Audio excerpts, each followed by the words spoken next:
And hello everybody, welcome to the Global Food Revolution.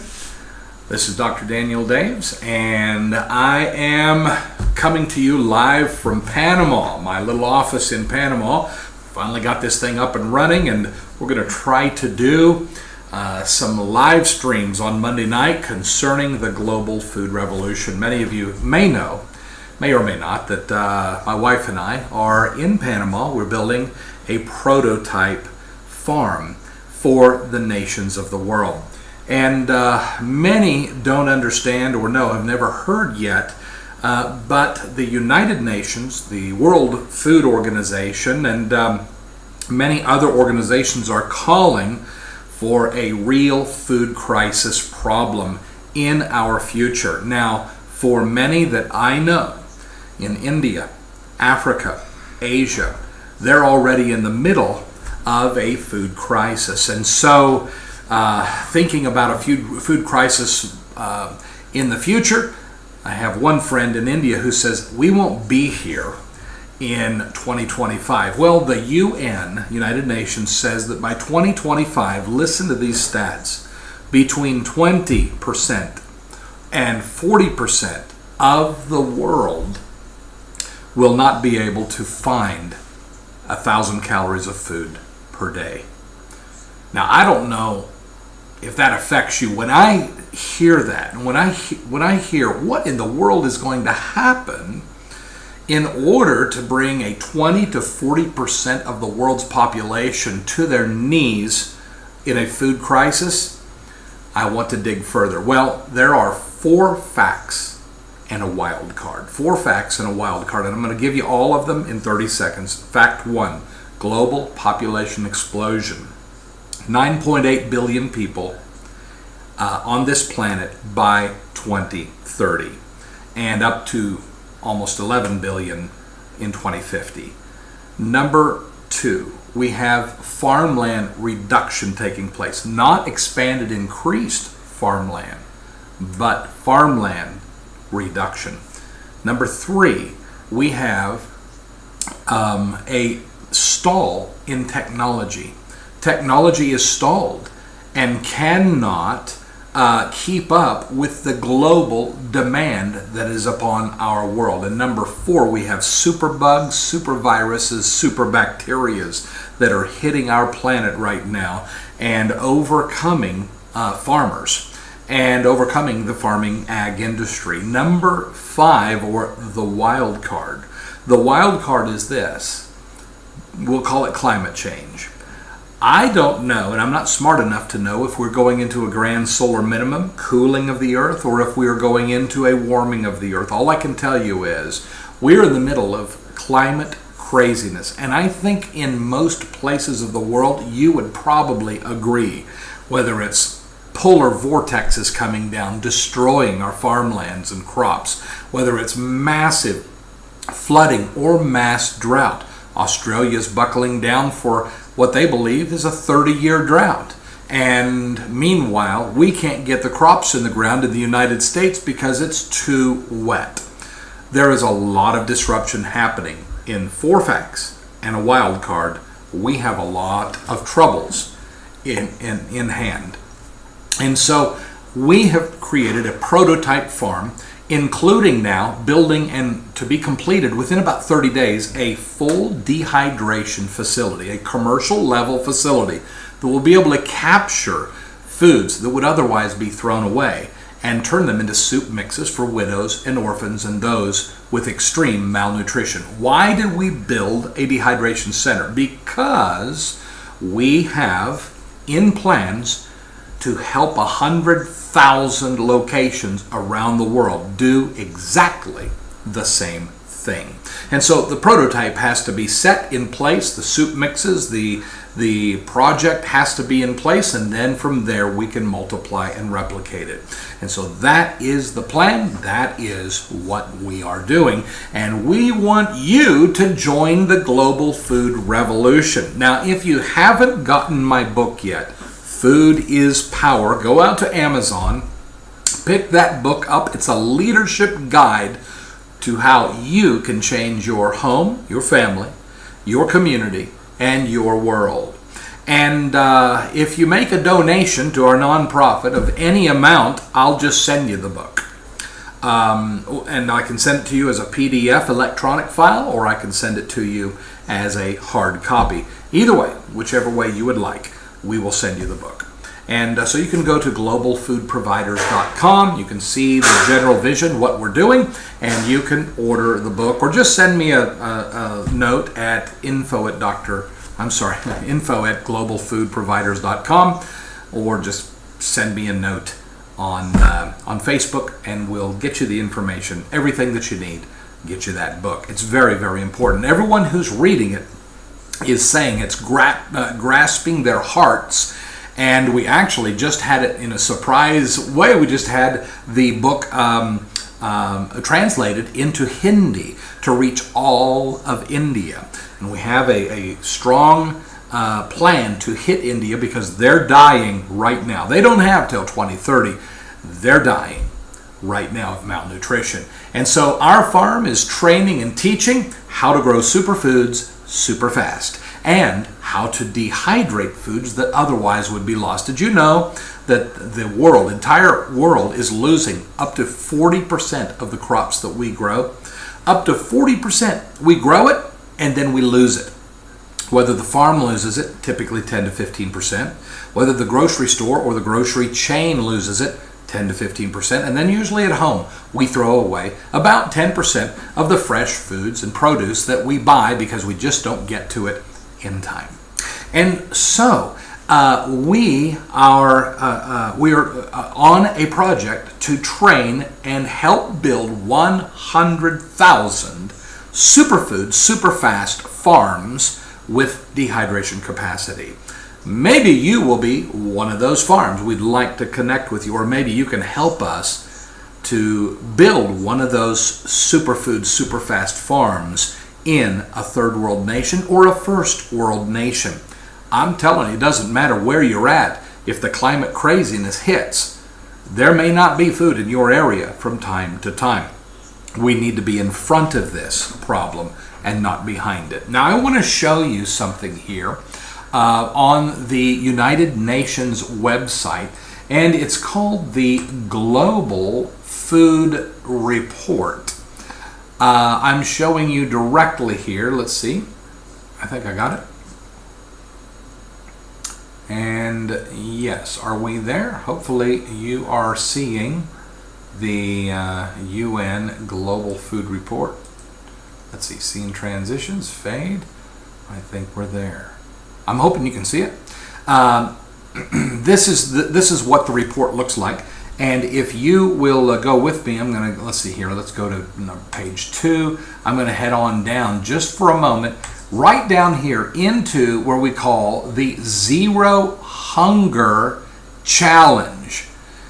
Now, I want to approach you on a few different areas. Number one, your humanity, your mercy, and your concern for other people who are not going to be able to eat in the near future. Number two, I want to reach out to the business person in you.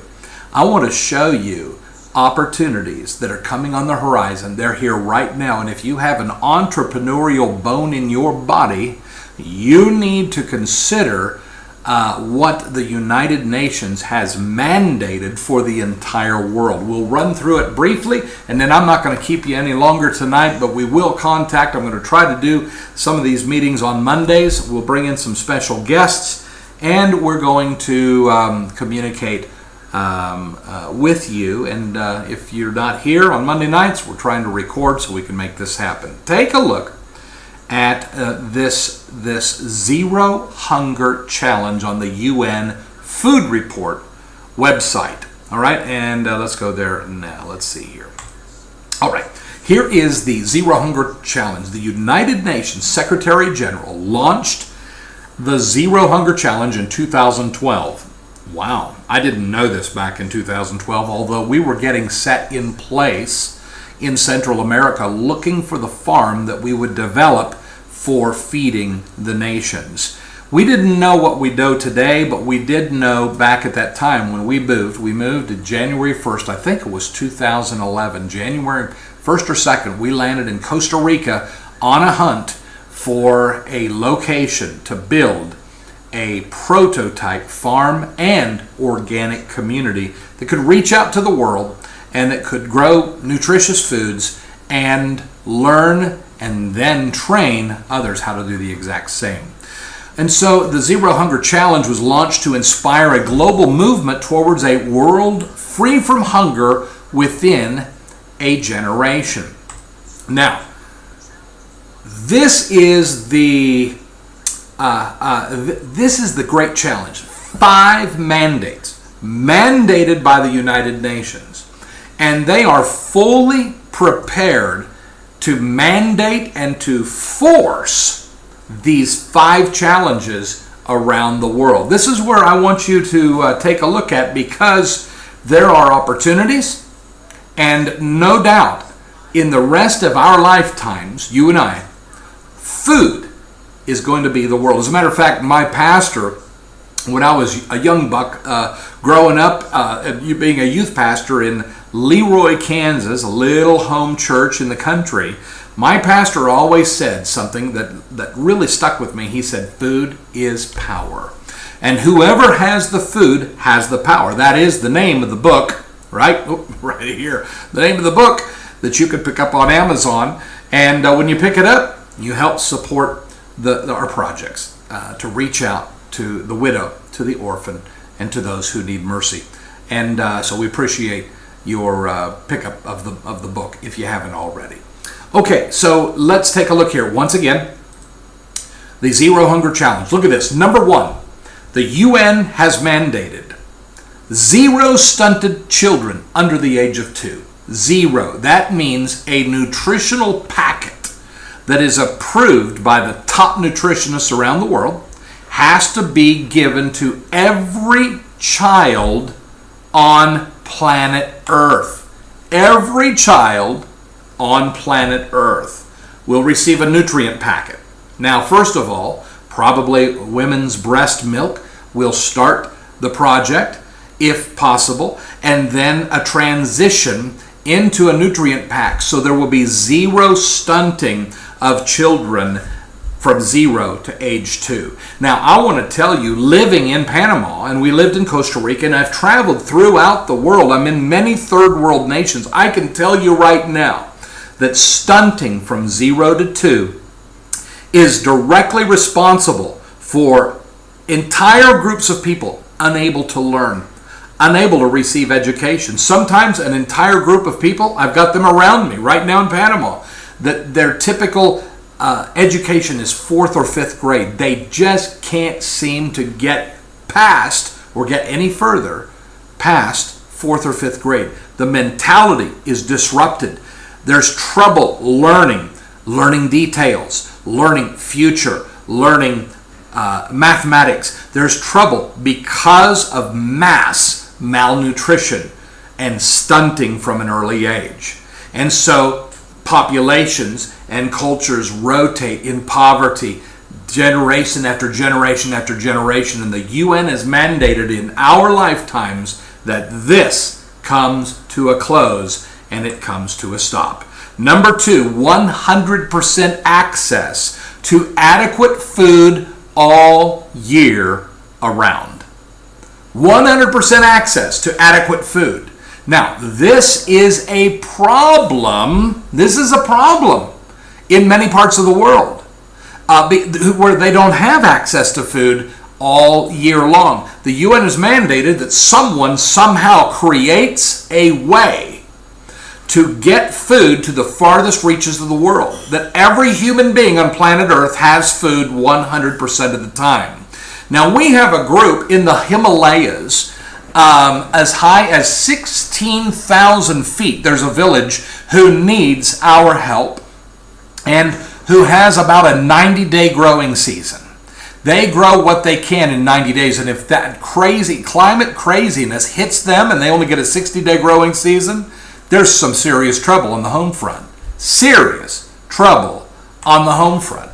You can imagine, these people need to learn how to grow food in snow, and someone's got to get food to them 12 months out of the year. That is the UN mandate. And so not only do we have opportunities, entrepreneurial opportunities. We have, in my heart, I have a mandate before God to feed the poor and to help them not just receive a meal, but to teach them how to grow superfoods super fast. And when you have a 60 to 90 day growing window in your year, you'd better get busy growing superfood, and you'd better grow it super fast. That is exactly what we're doing with our farm prototype. And you know what? I need you guys to get down here. Come down and visit. Come down, lock arms with us.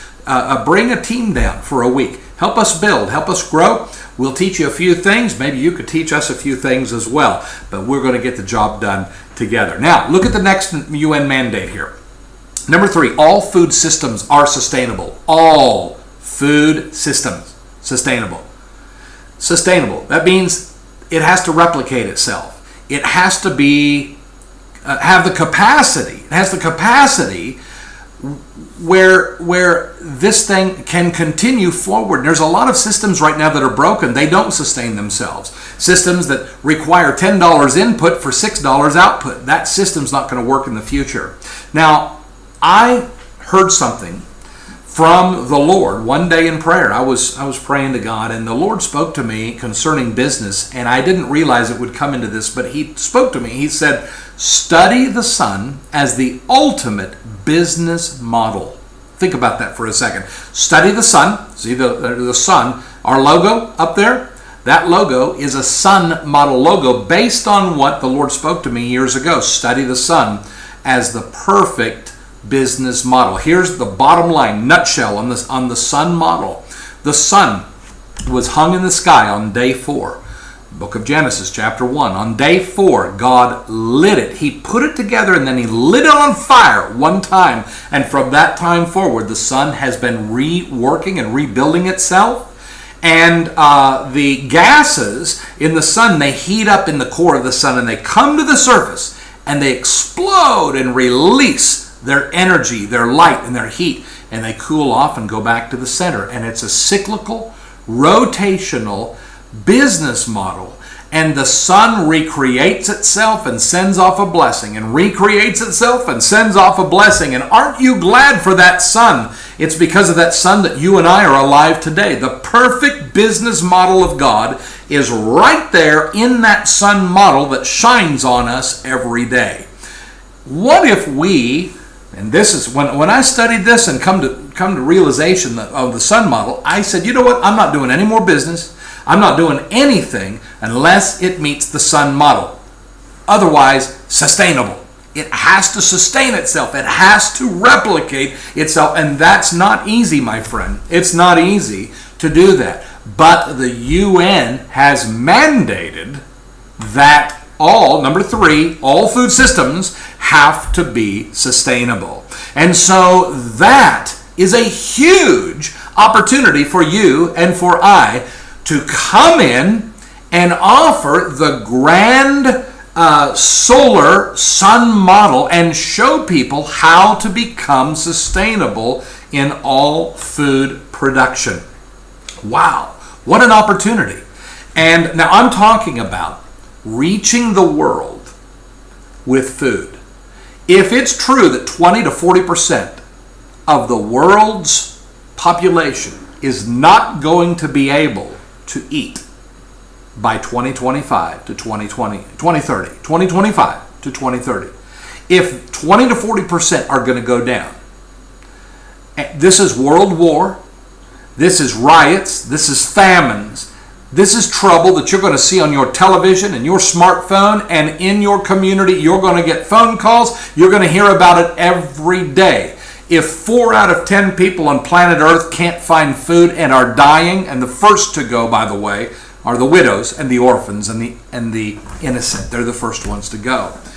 And so, if this is the case, the UN, they know what's coming. They know, and so they're mandating that we pool resources, that entrepreneurs start thinking, and we start creating and developing creative paths given by God to help reach and save and feed the world. That may be you. You may be holding one of the greatest inventions that the earth needs so desperately right now. Now think about this. 9.8 billion people, up to 40%. Let's call that 4 billion people need a food, care, and nutrition pack sent to them from you? From me? Maybe. Someone's got to get on this thing and start thinking out of the box. This isn't about 1,000 customers. This isn't about an online business that reaches, that makes $1 million. This is about billions of people and ideas, out of the box design ideas that are sustainable and that will do the job. The United Nations and all of the nations, governments are listening, and they're looking for you, potentially for you. How about getting a group together? Why don't you guys tackle something on this and put it together? And who cares? Make $1 billion while you're at it. But let's get the world fed. Let's get them fed. Look at number 4. 100% increase in smallholder productivity and income. 100% increase. What does this mean? Let me tell you what this means. 100% increase, smallholder productivity and income. That means, and I live around them, I'm living around subsistence farmers in Panama. They're all over through Central and through Latin America. They're all over in Africa. The pueblos and the small towns and the little communities all over the world, Asia, India, they're everywhere. And these people who are subsistence farmers, the UN is mandating, and the UN is coming after them and saying, in all of our work, through 1, 2, and 3, number 4 is we must double the productivity and income. 100% increase. We must double their productivity. That means sustainable. And we must double their income. That means they're going to make a whole lot more money than they are now. We're going to bring them out of subsistence poverty, and we're going to bring them up to produce food for the world and for their world, and bring them out of abject, terrible poverty. 100% increase. That is a mandate that we can get involved with. We can do it. We can get, matter of fact, in our little pueblo called Rovira, Potro Rios, Panama, we have a mandate on our employees right now to double their income in the next 2 years. We have a lot of things in store. We're teaching them English. We're teaching them job skill training. I've told them already, robots are going to be running these farms in 10 years. You either need to learn how to repair robots or go do something else, because farming is history. And you guys put the hoe down and get busy learning something else. And they're on it. They're learning. And they're going after it. I'm so proud of them. But we need to take this up in our communities, with our schools, with the next generation, and around the world. We have to bring them up to UN number 4, mandate number 4, 100% increase in productivity and income. And number five,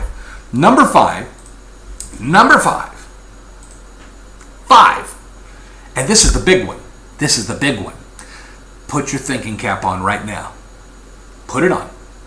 Because number 5 says, 0 loss or waste of food. 0. Big 0. 0 loss. 0 waste of food.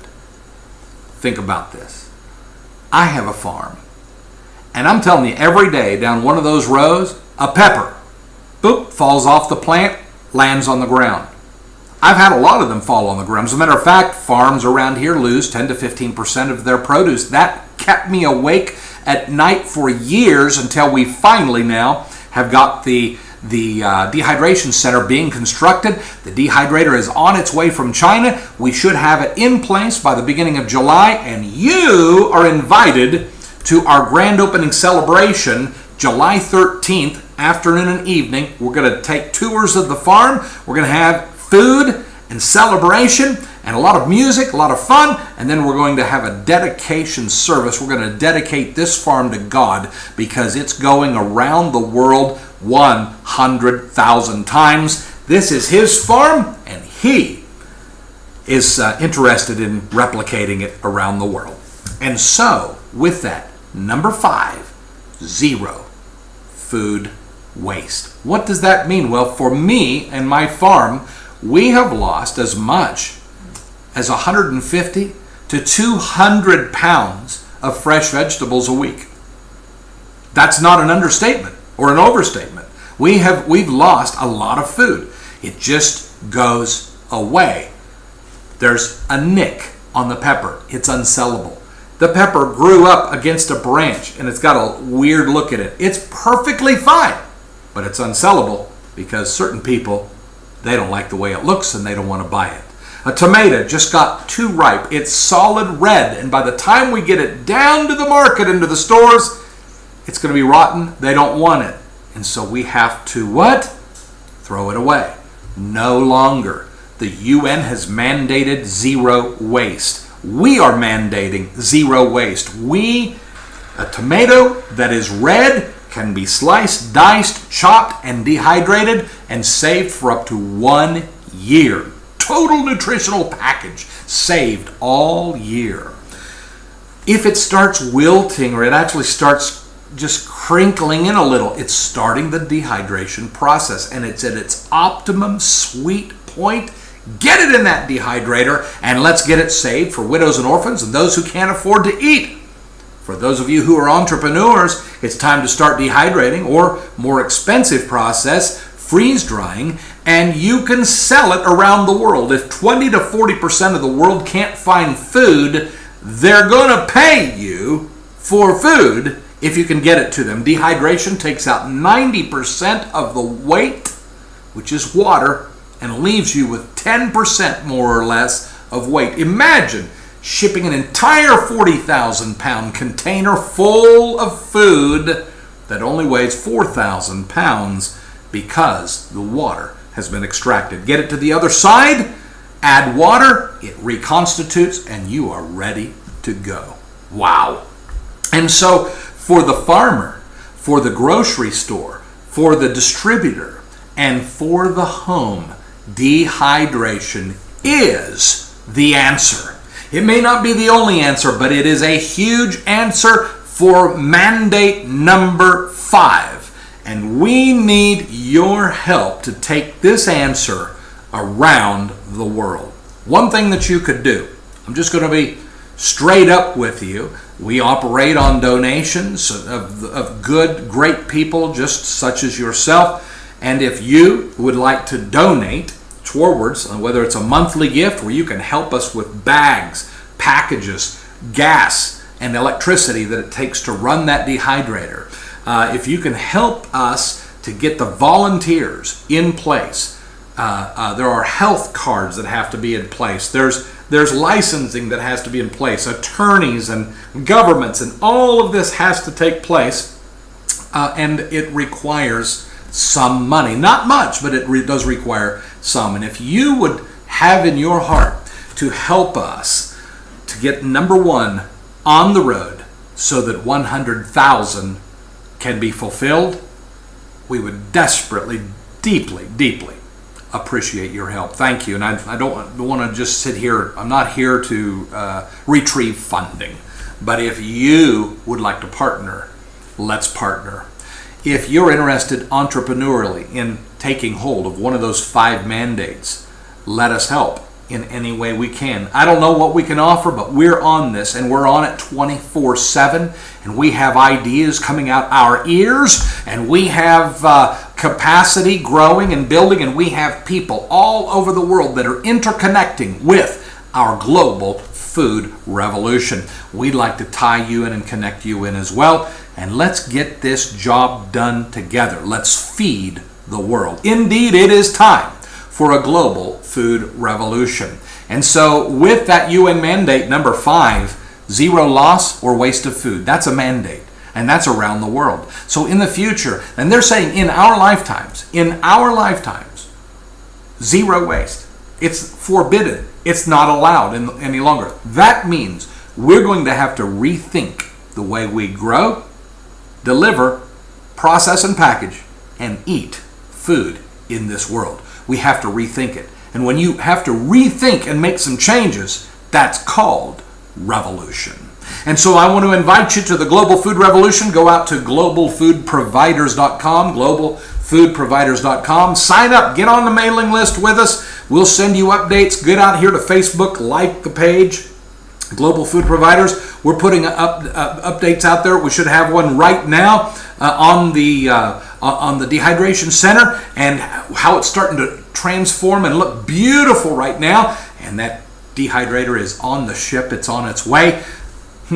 It's going to be awesome. And then July 13th, if you can make it, come on out. I'm hoping someone with some technology capacity can get this live streamed on Facebook and maybe YouTube and wherever else. Live stream it from our farm on July 13th. So if you can't make it, you can still make it and be a part.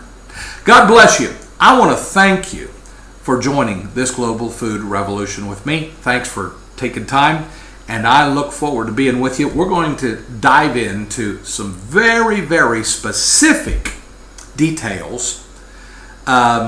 Each, hopefully Monday evening, I'll send you a warning on Sunday or Monday morning and let you know we're coming live, and then we'll be on live just like I am right now.